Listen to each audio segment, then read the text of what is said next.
la dernière séance de la journée. J'ai le plaisir de vous présenter Anne-Gaëlle Weber, professeure de littérature comparée à l'université d'Artois. Ses recherches portent sur le récit de voyage et le récit de voyage scientifique, les relations entre science et littérature en Occident au XVIIIe et XIXe siècle, et plus récemment les humanités environnementales et l'éco-poétique. Elle a notamment publié « À beau mentir qui vient de loin », on a déjà évoqué ce proverbe en discours inaugural et son inverse allemand, et c'est un livre paru chez Champion en 2004. Elle a aussi publié « Les perroquets de Cook, la fabrique littéraire d'un lieu commun savant » chez Garnier en 2013, et édité également des ouvrages collectifs dédiés à l'analyse des articulations des discours savants et littéraires tels que « Passerelle entre science et littérature » chez Garnier en 2019, ou Belles lettres, sciences et littérature, épistémocritique, un ouvrage en ligne de 2015. Et donc son sujet aujourd'hui, de Londres à Tahiti ou de Tahiti à Londres, le voyage du capitaine Cook vu par Omai. Merci beaucoup, Madame la Présidente, et merci à vous et à Sarga Moussa pour votre accueil et pour ce très beau colloque, auquel j'espère faire honneur en poursuivant le dialogue et en n'y mettant pas un terme, comme l'a fait le héros du jour pour moi, Omai, comme nous le verrons. J'aurais aimé avoir le talent de Daniel Kehlmann aujourd'hui pour vous et vous proposer très modestement la réécriture du récit de voyage de Cook du point de vue de Omai, comme il a réécrit brillamment dans Les Arpenteurs du Monde, Fermès Welt, le récit de voyage de Humboldt, en changeant de paradigme et en supposant qu'il pouvait déconstruire les choix narratifs qu'avait fait Humboldt pour créer à travers son récit l'éthos du savant. Bon, mais vous l'avez compris, je ne suis pas Kehlmann, et donc je vais me contenter de faire un exercice qu'ont fait déjà mes collègues très brillamment, et je vais en reprendre les étapes, puisque mon propos était de reconstituer le récit de voyage du dénommé Omai, un natif des îles de la Société qui a été embarqué à bord du navire L'Aventure du capitaine Furneaux lors de la deuxième expédition du capitaine Cook en 1773, qui est parvenu avec Furneaux jusqu'à Londres en 1774, et puis qui est reparti en 1776 avec la troisième expédition, la circumnavigation de Cook, vers les mers du Sud. Et c'est l'exercice auquel je vais me livrer. Ça va être simplement de poser les linéaments, les jalons, pour ceux d'entre vous qui voudraient tenter la réécriture du récit de voyage. Poser ces linéaments-là, ça suppose sans doute de faire scandale, mais j'ai compris depuis ce matin qu'on ne faisait plus scandale, puisque cette reconstruction nécessite une lecture littéraire du récit de voyage scientifique. Le récit de voyage de Cook étant devenu très vite le modèle du récit de voyage savant, du genre du récit de voyage savant. Donc, scandale, à quel titre pouvais-je me permettre de faire une lecture littéraire d'un récit qui est supposé être univoque, mis au compte d'une seule voix, véridique, reposé sur un témoignage direct et chronologiquement correct, c'est-à-dire suivre l'ordre du cheminement.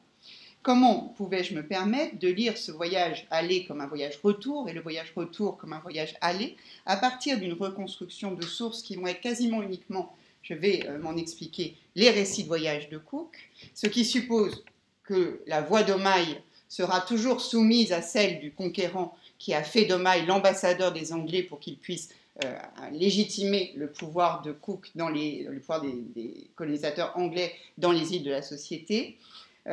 Comment m'autorisais-je cela? Alors je vous réponds tout de suite et je vous dis tout de suite les biais herméneutiques qui sont les miens, comme ça vous pourrez me poser toutes les questions que vous voulez et j'aurai anticipé tous les défauts de ce que je vais vous dire. En fait, je vais assumer le caractère artificiel de ma relecture.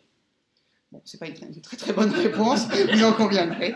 Non, mais en réalité, une fois que j'ai dit ça de manière bravache, je ne vais pas du tout assumer. Ce que je vais vous montrer, c'est que quand on guette un petit peu les apparitions de Omai au sein des récits de voyage officiels des expéditions de Cook, on se rend compte assez vite que toutes ces apparitions, qu'elles soient des portraits ou le récit de ses faits et gestes, font bégayer, en réalité, le récit officiel. Et ce que j'entends par là, c'est qu'elles sont toujours entourées d'invraisemblances, de lacunes, de blancs, de transgressions des ordres chronologiques et géographiques qui témoignent soit du fait que le récit de voyage scientifique, en fait, à cet endroit-là, dit ses propres limites, et les dit, je vais aller même plus loin, de manière volontaire et explicite, soit du fait que nous nous trompons dans la définition du genre du récit de voyage scientifique. Je vous laisserai poursuivre là-dessus, je ne me prononcerai pas sur la chose.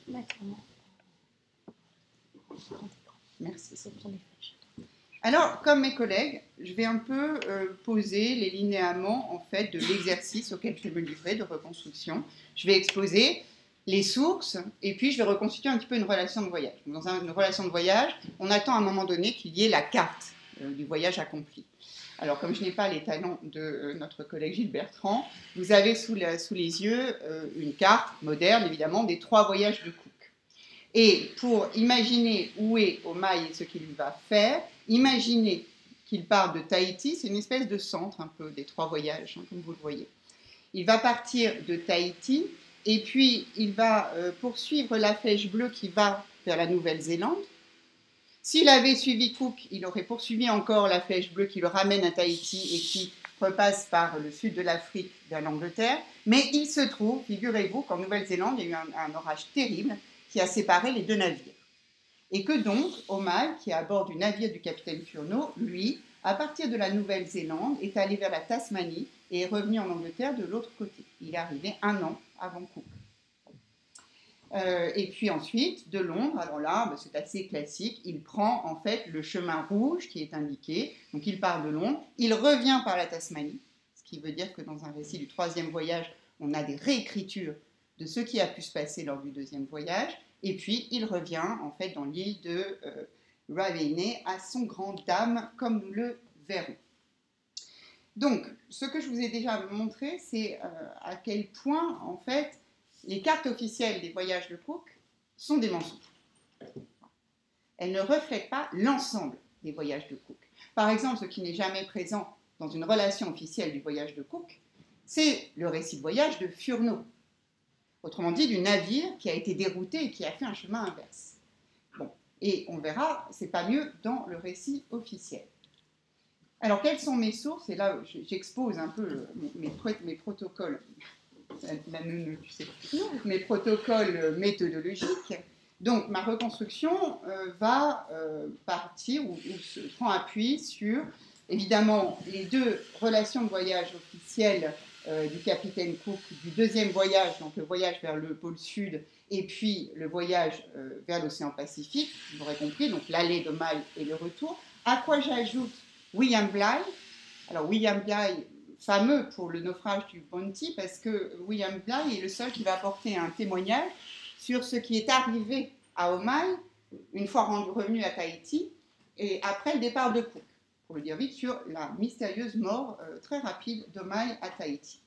Et puis en tant que comparatiste, et parce que je n'ai pas confiance dans mes talents littéraires à avoir bégayé le texte, je vais introduire 2 autres récits de voyage, celui de John Rickman, Journal of Captain Cook's, Last Voyage to the Pacific Ocean. Alors vous pourriez déjà vous dire que c'est étrange qu'un journal de Cook soit signé Rickman. Ça l'est d'autant plus que Rickman est un marin américain qui a déserté la dernière expédition de Cook pour revenir aux États-Unis et publier 3 ans avant la relation officielle de Cook, la relation du 3e voyage. Et pourquoi il l'a fait? Parce que le 3e voyage, c'est celui de la mort de Cook. Et tout le monde le sait, en Angleterre, à partir des années 1780, et vous pensez bien que les voyageurs attendent une seule chose du 3e récit de voyage officiel, c'est les circonstances glauques et sordides de la mort de Cook et de sa dévoration. C'est un récit qui est très attendu, qui sera un succès de librairie, et Rickman, qui n'est pas idiot, a fait ce que l'amirauté anglaise interdit absolument, c'est-à-dire remettre ses notes à un éditeur américain. Alors, pour l'anecdote, mais il va falloir que j'arrête les anecdotes, le journal de Rickman, qui est ce qu'on appelle un récit de voyage pirate du récit de voyage de Cook, est le premier livre américain à avoir reçu le copyright. Et puis j'ajoute Forster, ennemi juré de Cook depuis le 2e voyage, où le capitaine et le naturaliste se sont assez mal entendus, il faut bien le dire. Et j'ajoute le récit par Forster du 2e voyage de Cook, parce que précisément, il m'intéresse que Forster ne s'entendant pas avec Cook, Rickman détestant Cook, ces 2 récits de voyage m'apportent éventuellement des points de vue différents sur les mêmes événements et m'aident à discerner ce qui, dans le texte original, disons, peut être mis en doute, pour le dire vite. Alors, en jaune, vous avez des sources dont je ne vous parlerai pas. Je vous en aurais parlé si j'avais voulu vous prouver que le voyage construit des stéréotypes culturels ou les légitime. Mais ça n'est pas mon but, donc je ne vais pas vous en parler, sauf si vous insistez. Plus tard. Faute de temps. Mais ce que vous pourriez me dire, c'est l'absurdité déjà du choix de mon corpus. Et c'est assez évident, parce que si je choisis ce corpus-là, vous me direz je n'ai pas le choix, il n'existe pas de récit par Omaï de son voyage, ça veut dire que je ne vous parlerai pas du voyage d'Omaï à Londres. Qu'est-ce que des voyageurs allant vers le pôle sud ou vers Tahiti iraient nous raconter le voyage à Londres qui s'est passé entre les deux voyages? Bon, donc déjà, vous attendez à être déçus, c'est très bien.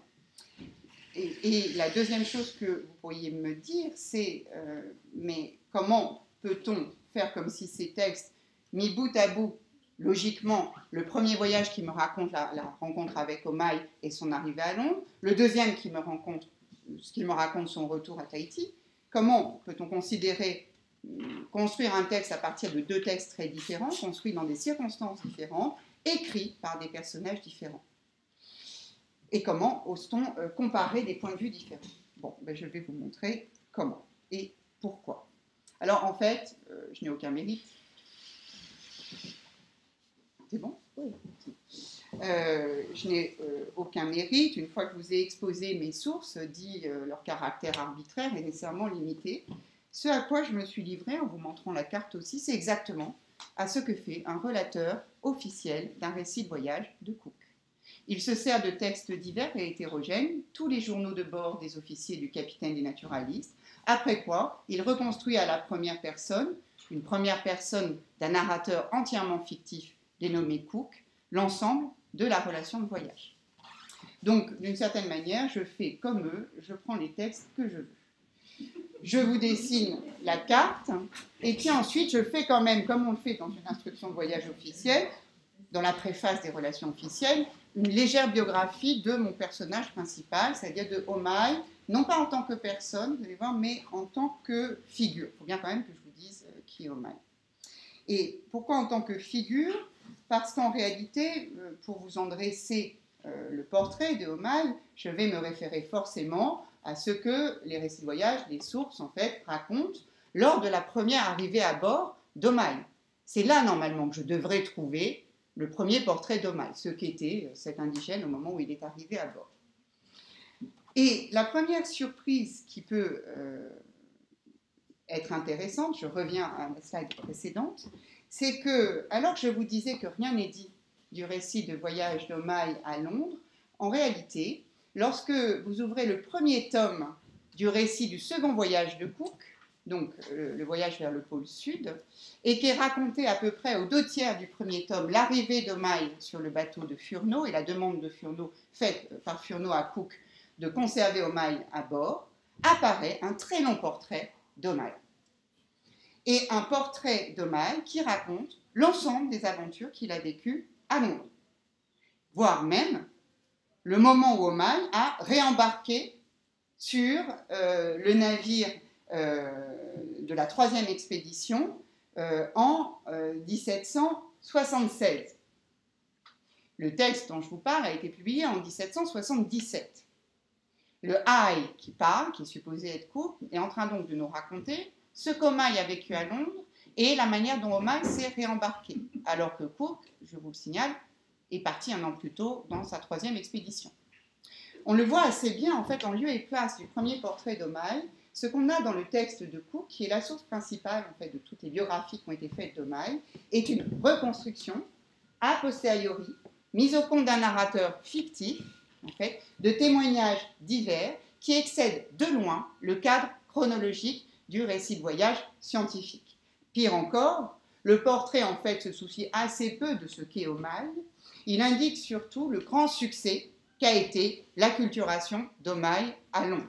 Et il est construit entièrement comme un prétexte à l'éloge de la bonne société londonienne et du roi qui a accueilli Omaï. On nous dit ainsi qu'Omaï a acquis le sens de l'étiquette. Pour le dire vite, il est vertueux, tempérant, tempérant, et je cite à peu près en paraphrasant, comme les nobles anglais. Il ne fréquente pas les gens de basse extraction, qui, eux, boivent, contrairement aux nobles anglais. Bon. Et surtout, Omai ne cessera de toute sa vie de dire combien la gratitude qui est la sienne envers la noble société anglaise. Je me demande bien comment le rédacteur du premier voyage de Cook a pu savoir qu'Omai disait cela ou continuerait à le dire. Bon. Mais il y a plus, et ce portrait est quand même malgré tout assez intéressant, même si c'est en fait la figure d'Omai en tahitien acculturé qui apparaît dans ce portrait, c'est que Cook malgré tout commence, enfin alors je dirais Cook pour dire I, pour dire le I, le narrateur par facilité, par dire en fait qu'il n'était pas du tout d'accord pour emmener Omai. Et que heureusement qu'il a montré son talent à être acculturé, parce que sinon lui aurait bien volontiers dit à Furneaux de ne pas emmener Omai. Et Cook en fait suggère au tout début que la première rencontre avec Omai a été une forte déception pour lui, parce qu'il trouvait que ce n'était pas un spécimen digne de ce nom. Pourquoi, dit Cook? Parce qu'il n'est pas noble et qu'il n'est pas beau et qu'il n'a aucun talent. Donc pas parce qu'il représenterait le tahitien moyen qu'on va exhiber dans la bonne société londonienne, mais parce qu'il n'a pas en fait le niveau de noblesse nécessaire pour être présenté aux nobles londoniens. Et puis Cook finira en disant que finalement, bon, malgré tous ses défauts, il n'était pas trop bête, donc il a su s'adapter et donc tout va bien, gloire au roi. Le deuxième portrait, une fois qu'on a vu que ce portrait était un prétexte, naturellement, je suis allée voir le portrait que Forster faisait éventuellement d'Omai, puisque lui assistait à la rencontre d'Omai avec les navires anglais. Et là, nouvelle surprise, Forster se livre à un très long portrait d'Omai, mais pas dans le cours de la relation de son voyage, en préface du second tome de son récit de voyage. C'est-à-dire au moment où Forster est en train d'expliquer que son voyage est plus authentique et plus véridique que celui de Cook. Dans le propos de Forster, Omai est la pierre de touche de la véracité du récit de voyage scientifique. Alors, il ne faut pas attendre non plus que Forster fasse un portrait de l'individu qui est Omai. Il l'érige en une sorte de figure, de pierre de touche de la véracité et de figure de ce qu'aurait dû être la bonne acculturation d'Omai. Parce que le discours de Forster est que les Anglais se sont surtout amusés à divertir Omai plutôt que lui apprendre les techniques, les stratégies militaires, l'agriculture, qui auraient pu lui servir de retour dans son pays. Mais Forster ne critique pas seulement en fait l'acculturation à l'anglaise, il en profite aussi pour critiquer Omai en disant que de toute façon il était beaucoup trop stupide pour arriver à quoi que ce soit. Alors derrière ce portrait à charge d'Omai et de la colonisation anglaise, en fait, d'après Forster, qui lui se pose en savant, auquel il importe d'apporter le savoir dans les civilisations étrangères, en fait, se dissimulent aussi les contradictions avec le portrait de Cook, et je ne vous parle même pas de John Rickman, qui, dès la préface de son voyage, lui aussi, en fait, fait un portrait d'Omai, et surtout se sert des voyages du portrait qu'a fait Cook et du portrait qu'a fait Forster pour construire un portrait d'Omai, en expliquant que les deux savants, l'officier et le savant, se sont trompés, et qu'en fait, Omai était un sale manipulateur médiocre, alcoolique et intempérant. Voilà. Mais il faut dire que Rickman a intérêt à faire passer pour des imbéciles et Forster et Cook. Une fois fait ce portrait, de dire mais où trouver la personne, l'individu qui est Omai? On ne la trouvera nulle part. Omai, c'est la somme de ces portraits contradictoires. Omai est une figure, tantôt de l'autorité du discours du voyage scientifique, tantôt de l'acculturation réussie, tantôt en fait d'une mauvaise acculturation. J'ajouterais qu'au long de ces discours, il y a eu quand même, au long de ces portraits, il y a eu quelques notations de la part de Forster, notamment sur l'incapacité d'Omai à parler l'anglais. Alors c'est fâcheux, parce que Omai doit payer en quelque sorte son retour, le retour au Tahiti, en servant d'interprète. La fonction principale qui va être dévolue à bord à Omai, en tant cette fois que personnage du récit de voyage, plus figure, c'est d'être un interprète, un ambassadeur, puisqu'il a été bien acculturé, un négociateur, il doit faciliter les rencontres avec les populations indigènes. Ce qui veut dire qu'il n'a pas à être un personnage. Dans le récit de voyage, on n'a pas à entendre sa voix. Il s'est contenté de faire le truchement. On n'a pas à voir ses actions. Il s'est contenté de rendre possible les actions. Et pourtant, il se passe quelque chose d'assez étrange dans le récit du troisième voyage, c'est que Omai, il gagne une importance en volume, ainsi que le récit des faits et gestes d'Omai, qui dépasse de loin l'occultation qui serait lié normalement à ses tâches. Alors, pourquoi il occupe tellement de place? Parce qu'il s'avère que Omai, d'après le relateur ou le narrateur fictif du troisième voyage de Cook, est un mauvais interprète, un mauvais négociateur et en plus un mauvais ambassadeur. Et tous ces défauts entraînent des commentaires sur ce qu'a fait Omai pour ne pas correspondre au rôle que voulaient lui assigner les Anglais. Mauvais interprète, il parle mal anglais, c'est pas le tout. Il ne comprend rien du tout non plus au dialecte tongien ou tahitien. Alors que du point de vue des Anglais, c'est une peuplade à peu près semblable, donc il devrait avoir des facilités pour comprendre leur culture. Mais il s'avère qu'à la fin, dans le premier tome, donc du troisième voyage, la conclusion en fait, de la description des îles Tonga s'achève par ce commentaire du narrateur fictif qui explique que le lecteur serait en droit d'attendre une description circonstanciée des mœurs, d'autant qu'ils avaient à bord quelqu'un dont ils supposaient, remarquez le caractère très alambiqué de la formule, dont ils supposaient qu'il pourrait jouer le rôle d'interprète, mais que malheureusement Omai était complètement déficient, que non seulement il ne parlait ni l'anglais ni les autres langues, mais qu'en plus il n'a aucune curiosité, donc il ne comprend rien à ce qui se passe et ça ne l'intéresse pas. Il y a quand même une petite excuse à la toute fin du paragraphe qui dit mais en fait peut-être aussi que c'est lié au fait qu'il n'a pas forcément la même tournure d'esprit que nous et qu'il ne s'intéresse pas au même sujet. Et ça reviendra de manière assez systématique, c'est assez vrai. Ce qui semble extraordinaire aux Anglais semble tout à fait banal à Omai qui n'a pas besoin de s'y intéresser. Donc, premier problème, il faut dire qu'il y a eu quand même quelques ratés aux îles Tonga. Et manifestement un peu de la faute d'Omai, qui a amené successivement 3 prétendus rois sur le navire des Anglais. Ce qui veut dire que les Anglais doivent à chaque fois faire des présents. Et qu'en plus, les 3 prétendus rois se sont disputés sur le navire anglais. Le premier, Fénou, est un grand ami d'Omai, au point qu'il va offrir des présents inouïs à Omai. Il lui propose même de rester aux îles Tonga et de devenir chef. Le deuxième, qui arrive pour chasser Fénou, s'avère être en fait un chef supérieur en autorité qui agit au nom du roi.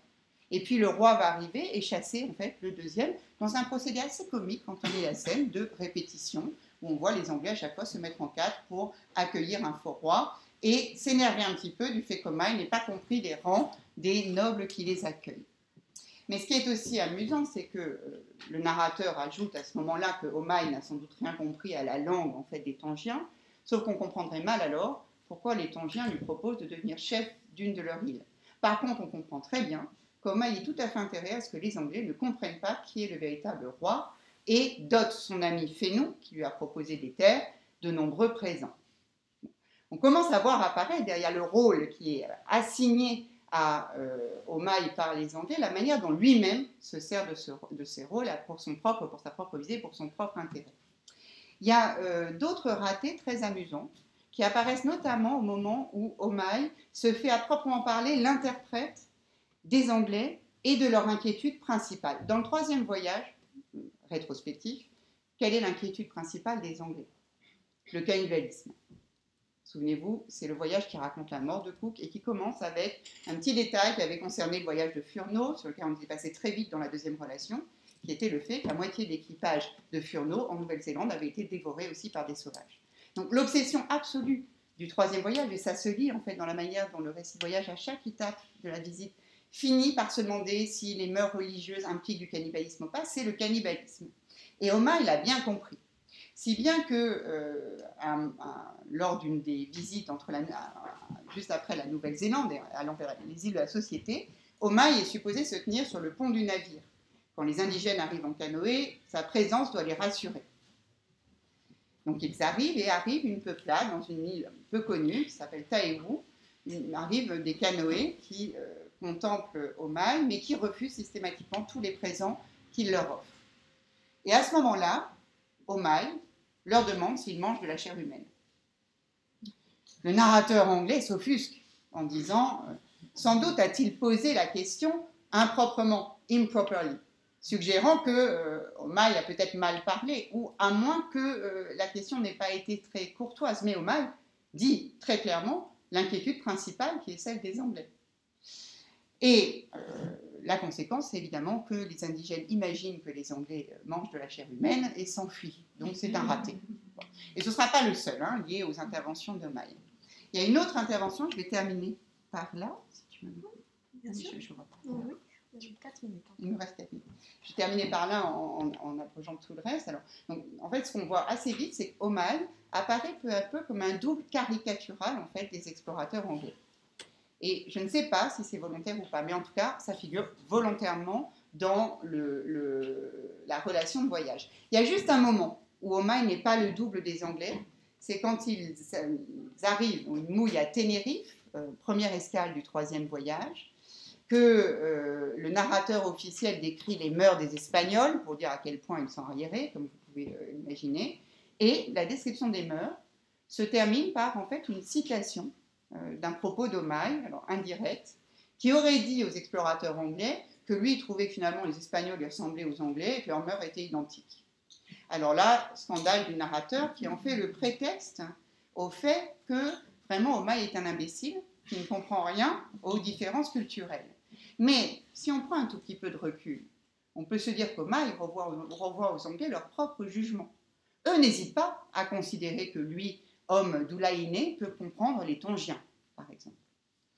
Dernier moment amusant où Omaï se fait cette fois narrateur, parce qu'Omaï ne se contente pas d'être personnage et d'empêcher les Anglais d'agir, par moment il prend la main sur le récit de voyage. Il y a des narrations très amusantes, des moments assez rares, mais vraiment drôles, où le narrateur officiel va, sous prétexte de faux guillemets, citer le récit que Omaï lui a fait de ses aventures.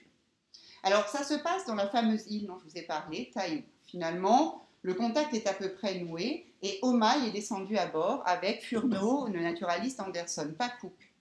Bien que dans le récit de voyage, on a l'impression que le Haï est visité l'île.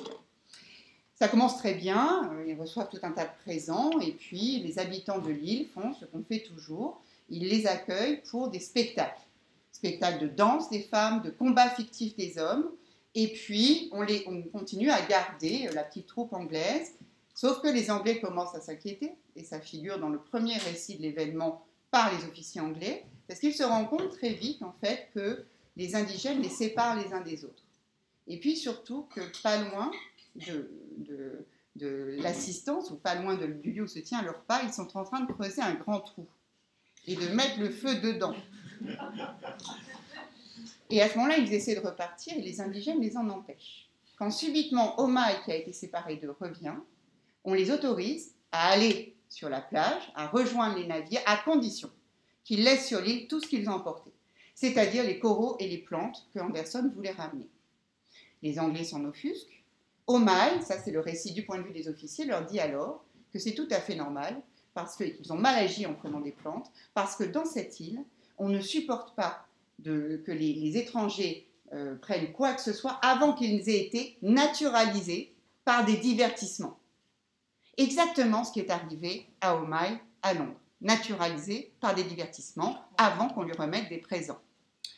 Et puis le narrateur, une fois qu'il a raconté ça, dit que Omaï, qui a été séparé en fait des Anglais, a aussi fait lui-même la relation en fait de ce qu'il a vécu sur l'île. Bon, là aussi, on peut mettre des doutes sérieux. Si Omaï ne parle pas anglais, je ne vois pas tellement comment le narrateur a compris ce qu'Omaï avait fait. Mais toujours est-il qu'on apprend qu'Omaï, voyant le feu et le trou s'agrandir, s'est dit lui aussi que là, ça chauffait, si je puis dire, qu'il fallait agir. Et à ce moment-là, il a commencé à discuter avec les habitants de l'île qui se sont montrés curieux des mœurs des Anglais. Qu'a fait Omaï? Il a raconté son voyage en Angleterre aux habitants de l'île. Et donc le récit de voyage officiel devient un récit dans le récit du récit d'Omaï aux indigènes, par un phénomène de mise en abîme qui est assez bien explicite. Le récit de voyage d'Omaï, tel qu'il est rendu par le récit officiel, est assez amusant, dans la mesure où Omaï raconte que les Anglais habitent en fait d'énormes villes, ont des navires de la taille des îles de Tahiti, navires qui contiennent des armes qui peuvent d'un seul coup détruire les îles de Tahiti. Et il ajoute que d'ailleurs, s'ils ne rentrent pas à bord, le capitaine Cook qui est là-bas va les tuer. Bon. On comprend quel est l'argument qui a pesé sur le fait de laisser partir les Anglais. Mais les indigènes ne sont pas absurdes, ils sont complètement incrédules, et le narrateur dit combien en fait il discerne le caractère merveilleux du récit de voyage d'Omaï, de même qu'un lecteur occidental peut trouver merveilleux un récit de voyage dans les mers du Sud. Donc Omaï a décidé de faire une démonstration en acte factuel de la puissance des Anglais. Il a demandé que soit préparée une scène sur laquelle il s'est posé pour en fait démontrer avec la poudre qu'il a dans ses cartouches l'effet du feu et l'explosion produite par le feu. Donc Homais non seulement s'est posé en narrateur capable d'agir sur ses auditeurs et de construire le portrait qu'il voulait des Anglais, mais en plus il se pose en metteur en scène, refusant de jouer qu'on lui impose, mais jouant son propre rôle de voyageur et surtout enfermant les Anglais, capitaine Cook, dans un autre rôle qu'ils n'ont pas choisi, c'est-à-dire celui d'explorateur qui ne pense qu'à détruire et exploiter les terres inconnues.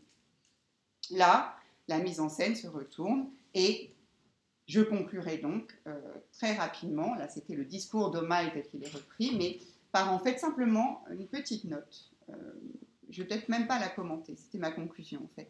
Je réfléchissais à la manière dont Homais parvenait en fait à devenir narrateur et acteur après avoir été personnage et figure, et comment cela pouvait transparaître dans des notations apparemment complètement anecdotiques dans le récit de voyage de Cook. Dans le récit de voyage de Cook, le narrateur, le rédacteur, narrateur fictif, s'arrête à un moment donné sur la tenue qu'Homais s'est composée pour aller rencontrer les chefs tahitiens qui doivent l'accueillir à son retour, et auquel Cook, donc Cook attend qu'il donne des terres à Homais.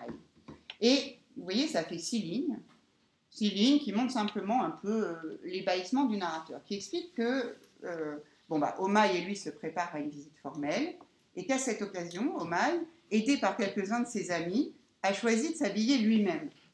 Qu'a fait Homais?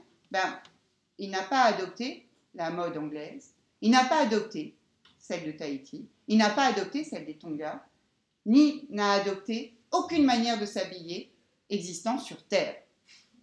Mais il s'est habillé d'un costume qui était un étrange mélange de tout ce qu'il possédait, tout ce qu'il avait glané lors de ses voyages. Je trouve que l'image de ce patchwork est à la fois tout à fait symbolique de ce qu'est Homais dans les textes de Cook, une espèce de somme, de collation de portraits hétérogènes, du récit de voyage en lui-même, une sorte de collation de points de vue qui s'interpénètrent parfois sans former un tout univoque, et enfin, qu'elle est assez aussi symbolique et allégorique du colloque auquel nous assistons. Finalement, que faisons-nous en relisant ces textes, sinon accepter qu'il n'y ait pas de centre, mais une somme de petits éléments fragmentaires réunis. Merci beaucoup.